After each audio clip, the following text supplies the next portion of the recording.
a Deus, e os demais companheiros de prisão escutavam.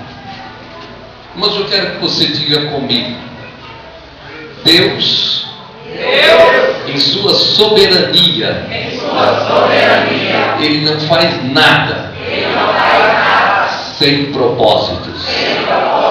Tudo que Deus faz, Ele tem propósito. Perto da meia-noite, ao meio-dia, nós vamos encontrar na Bíblia vários momentos que Deus proporcionou aos seus filhos. Não é o horário, é o momento que Deus faz as coisas acontecer. Deus é Senhor do tempo, Ele é Senhor da vida, Ele tem o controle de tudo, e na hora certa Ele manifesta a sua glória e o seu poder. Ele faz uso de nós. Diz assim: somos instrumentos nas mãos de Deus. Nós vamos louvar a Deus com um corinho. Os irmãos conhecem, quem souber me acompanha aí, amém? Glória a Jesus. Não vou calar meus lábios, amém? Quantos profetas, diga amém. Vou calar meus lábios, vou profetizar,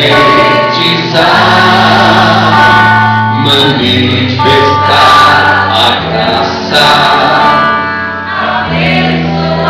a quem Deus quer libertar. Não vou calar meus lábios, vou profetizar,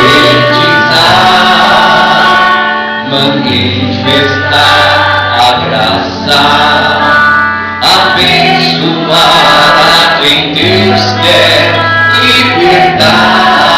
Diga para o seu irmão: sobre sua vida vou profetizar, nenhuma maldição te alcançará. Sei que Deus tem pra ti um manancial, cujas águas nunca secarão.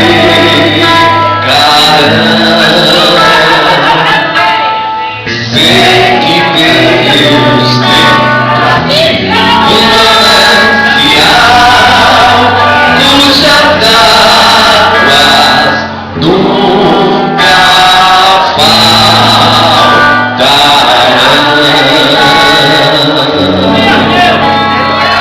Não vou calar meus lábios, somos profetas do Senhor. Não vou calar meus lábios, vou profetizar,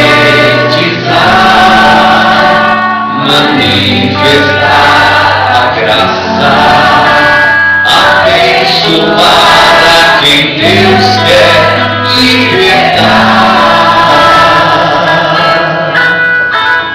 Não vou calar meus lábios, vou profetizar, manifestar a graça, abençoar a quem Deus quer libertar. Sobre sua vida vou profetizar, nenhuma maldição te alcançará. Sei que Deus tem pra ti um manancial, cujas águas nunca secarão.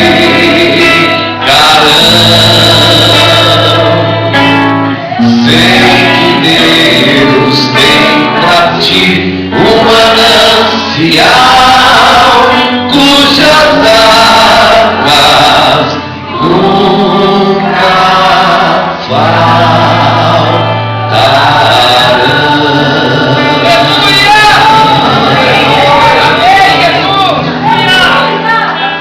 Em nome de Jesus. Amém, Jesus. Poder sentar-nos com a permissão do pastor, em nome de Jesus. Eu quero começarmos lendo com os irmãos no capítulo 16, a partir do versículo 6. Me acompanhem, por favor. A visão entrou. Deus não faz nada sem antes nos dar uma visão. Quando Deus falou com o pastor Gilson, e depois, posteriormente, continuou falando mediante a vida do pastor Lúcio, Deus mostrou, Ele revelou o quê? Uma visão. Uma visão sobre a obra, uma visão sobre o reino dele, e que Ele responsabilizou cada um de nós. Deus dá uma visão para Paulo a respeito da sua obra. Havia pessoas pedindo socorro. Quantos estão pedindo socorro nesta hora, irmãos, em toda a extensão desta terra? Pedindo socorro sem saber aonde buscar. E quem tem a palavra de respostas a eles é a igreja do Senhor Jesus Cristo na terra. Paulo era alguém que estava disposto, e Deus o tinha alertado quando se revela para ele que ele ia sofrer pelo Evangelho do Senhor Jesus Cristo. Deus falou para Paulo quando se revela para ele que mudaria a sua história, mas que ele sofreria pelo amor do Evangelho. O sofrimento de Paulo, irmãos, não será o meu e nem será o seu. Deus é soberano no que Ele projetou para a vida da sua igreja. Cada um de nós temos uma história sendo escrita por Ele. Cada um de nós teremos a nossa experiência pessoal, e esta história vai sendo escrita por Ele. Deus conhece a mim como conhece a você, como conheceu Paulo, Lucas, Pedro, João, Tiago, os seus profetas. Deus conhecia os seus. E quando Ele criou os fundamentos da terra, Ele tinha um projeto para a minha e para a sua vida, como teve para os seus antes da fundação. Porque Ele é Deus soberano e já tinha tudo projetado, pastor Lúcio. Deus sabia que no dia de hoje você estaria aqui, que eu estaria aqui ministrando a sua palavra, que nós nos encontraríamos. Está na agenda de Deus. Isso não é coisa do acaso, isso é Deus. E Deus tinha uma história para escrever através de Paulo. E nós encontramos no capítulo 6, irmãos, e eu quero que você acompanhe comigo. A visão entrou e percorrendo a região frígio-gálata, tendo sido impedidos pelo Espírito Santo de pregar a palavra na Ásia. Paulo tinha um propósito, Deus tinha outro. Diga comigo: os meus pensamentos, diz Deus, não são seus. Os meus pensamentos são mais altos do que os vossos. Paulo tinha um propósito, ele queria ir para a Ásia. Deus tinha outro. O Espírito Santo impede ele de pregar a palavra na Ásia.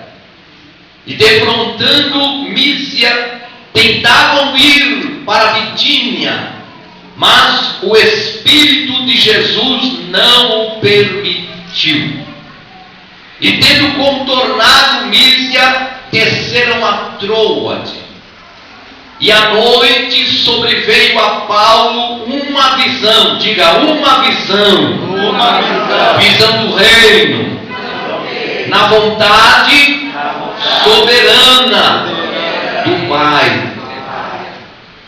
À noite sobreveio a Paulo uma visão na qual um varão macedônio estava em pé e lhe rogava, dizendo: passa a Macedônia e ajuda-nos. E assim que teve a visão, imediatamente procuramos partir para aquele destino, concluindo que Deus nos havia chamado para lhes anunciar o Evangelho. Ele concluiu, ele entendeu, ele compreendeu que Deus estava no controle. Diga comigo: Deus está no controle de todas as coisas. Mesmo que eu não compreenda, mesmo que eu não entenda, Deus está no controle de todas as coisas. Quando começarmos a entender que Deus está no controle de todas as coisas, você vai ter um pouco mais de paz no seu coração. Paulo sai para fazer a obra. Deus o tinha chamado e falou que ele padeceria pelo Evangelho. Eu volto a repetir: a experiência de Paulo não será sua, a minha não será a sua não será do seu companheiro ao seu lado. Cada um viverá a sua, e esta história está sendo escrita. Saiba disso, porque Deus tem propósito em tudo que Ele faz. Aleluia. Macedônia é uma província romana no norte da Grécia. E Paulo, em Filipos, ele tem um encontro lá, algo começa a acontecer. Eu volto a lembrar a nós mesmos. Diga assim: Deus tem propósito. Deus tem propósito.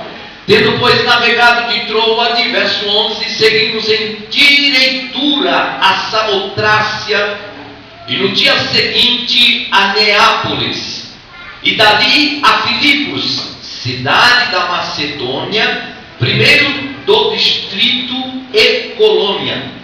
E nesta cidade permanecemos alguns dias, e no sábado saímos da cidade para junto do rio, onde nos pareceu haver um lugar de oração. Olha Deus nos seus propósitos conduzindo as coisas. E assentando-nos, falamos às mulheres que para ali tinham concorrido. E certa mulher chamada Lídia, da cidade de Tiatira, vendedora de púrpura, temente a Deus, nos escutava. Primeiro ela era temente a Deus, e agora escutava a palavra de Deus. E ele diz aqui: o Senhor lhe abriu o coração. Diga comigo: e o Senhor lhe abriu o coração para atender as coisas que Paulo dizia. Depois, irmãos, de ser batizada, ela e toda a sua casa, nos rogou, dizendo: se julgais que eu sou fiel ao Senhor, entrai em minha casa e aí ficai. E nos constrangeu a isso, disse Paulo. Irmãos, a obra de Deus, a visão que Deus deu, a salvação, a primeira salvação que aconteceu naquele lugar onde Deus envia Paulo, é a salvação de Lídia e a sua família. Diga assim: propósito de Deus já está sendo realizado. Eu quero te chamar a atenção, dentro do seu histórico, dentro da sua vida, daquilo que Deus está inserido no contexto do seu dia a dia. Deus já está ou não está fazendo alguma coisa? Está ou não está? Diga amém. Amém. Amém por estar ou amém por não estar? Amém. E se ele ainda não tiver, porque você não viu, no reino espiritual ele já está trabalhando. Aleluia. Deus é lindo, irmãos. Deus salva a Lídia, a sua família. E começa aqui agora o primeiro impacto de Paulo mediante uma situação. A cura de uma jovem adivinhadora. Aconteceu, verso 16, que indo nós para o lugar de oração, diga assim, lugar de oração. Lugar de oração. De novo. Lugar de oração.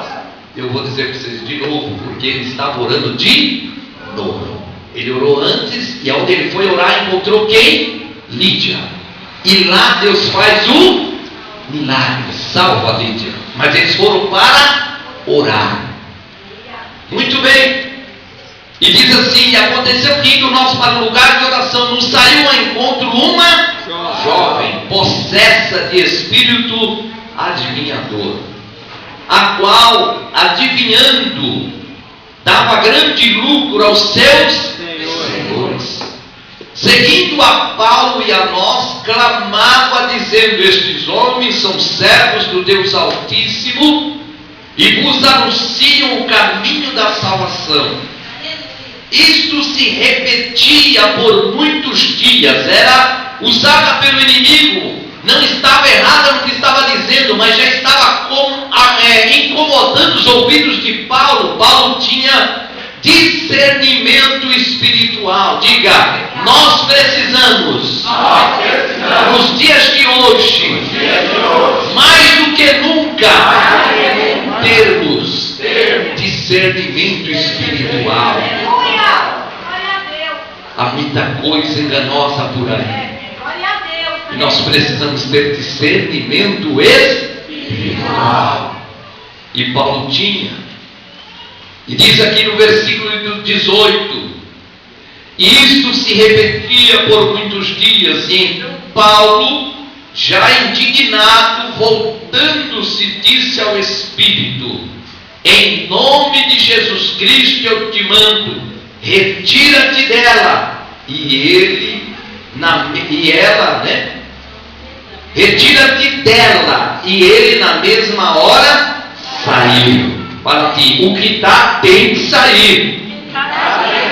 Não é de Deus, tem que sair. Amém, amém.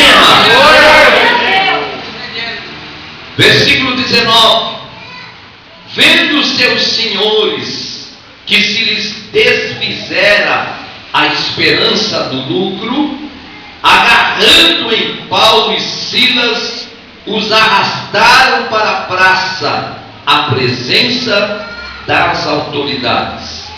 Irmãos, o Senhor já tinha dito que Paulo padeceria pelo Evangelho. Ele repreende aquela ação maligna, a mulher deixa de trazer lucro aos seus senhores e eles se revoltam contra Paulo. Vamos pegá-lo, vamos prendê-lo.